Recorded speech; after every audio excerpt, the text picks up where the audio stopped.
Thank you all for coming. I will try to be shorter than the PowerPoint presentation.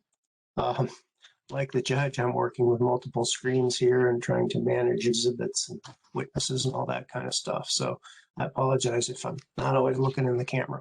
I said yesterday, simple little case. My client and her partner rented this apartment over near the stadium and the Max line downtown. The defendants TriMet, they shut down the Trimax line for construction for 3 weeks or so. They set up these temporary stops around the apartment building. We talked about some of this yesterday.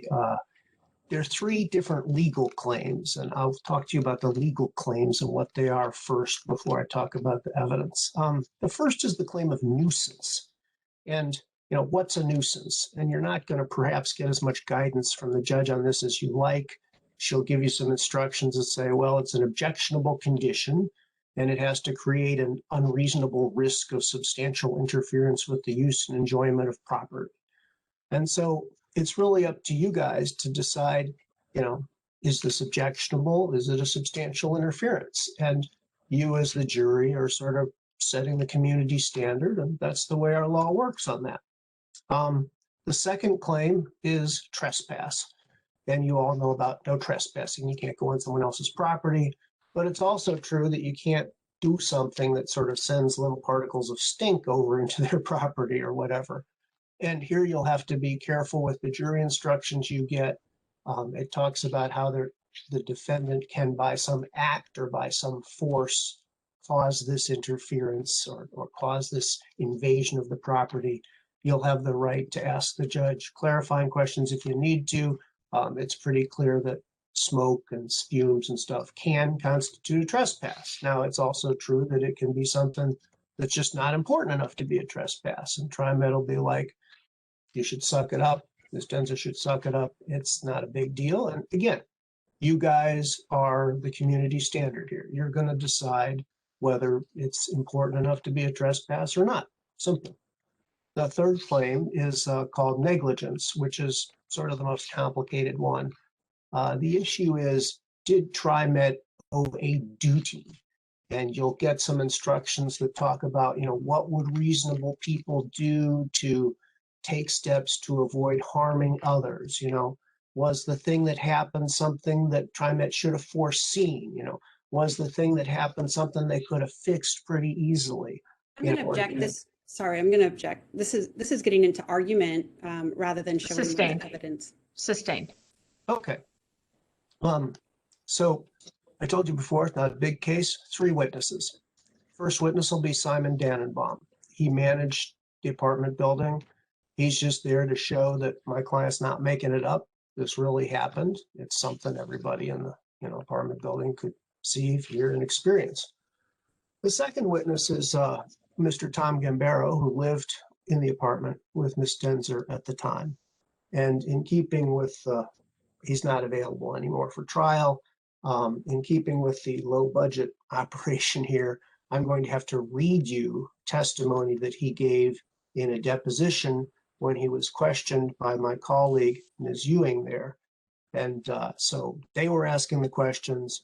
We didn't know we'd have to use this at trial, and so it's just going to be choppy. That's the best I can. It's the best I can do. It's going to be boring too, because I'll be pretending to be Ms. Ewing and pretending to be Ms. Gambero and just reading it. Not ideal. So you'll have to work a little bit to get the meaning out of the testimony. What it's really all about is the fact that by the time this thing was getting to an end, he was sufficiently motivated to sit by the window with his iPhone and write down the bus numbers and the time they came and the time they left and all this. And we have 2 trial exhibits, exhibits 10 and 11. And these are these handwritten notes of when the buses came and went, how long they were sitting there idling. And, so just how much was this really as an effect? What's the quantitative sense of how long every hour were buses idling? And there's data available from 2 days. I think he lost some of the other data, but we've got a weekday, May 19th to Friday. We've got a Saturday, May 20th to Saturday. And so you'll see a typical heavy weekday morning, what it's like, and a less busy Saturday. You'll see that On the busy times, they're essentially up to 75 minutes of bus idling time every hour, because at times there's more than one idling. And so it's a continuous thing. And his testimony will also confirm that during this period of time where he was paying real close attention to what was going on, only 5 of the 95 drivers he saw were willing to turn the bus off. And you'll hear that he and Ms. Denzer talked to the supervisor, talked to the city, can't they just turn these buses off? And no one would do it. The final witness will be Ms. Denzer herself, and she'll talk a little bit about what happened to her. She went out at one point and came back, and by the time she got back to the apartment door, she was overcome by the fumes and fell down and hit her head. You know, it's not a terrible injury, but it's an injury with a visible effect, and we'll show you a picture of a bruise on her head. And she went to the hospital to get checked out, and so it's something that happened, and it's something that didn't need to happen. And now when TriMet gets up to give its part of the case, we'll get into a subject that maybe I should have covered yesterday more in depth, which is, experts and non-experts, your own judgment, your own experience. You'll probably hear evidence from them that, well, she didn't fall down from the diesel fumes, and you'll just have to evaluate that with your own experience. I mean, it's easy for you to sit there and say, well, some expert says she didn't fall down because of that. And that would be like, our juror, Mr. Maine, who passed out in the hospital because of some smell in the hospital. Somebody could say, well, that's impossible. Or Mr. Holscher, people can't pass out. Mr. Bugle, go ahead, Ms. Ewing. This is getting into argument again, rather than presenting what the evidence will show. I agree. Sustained. Okay. Well, she'll testify that she fainted because of the fumes, and we'll ask you to believe her. Finally, we come to the question of damages.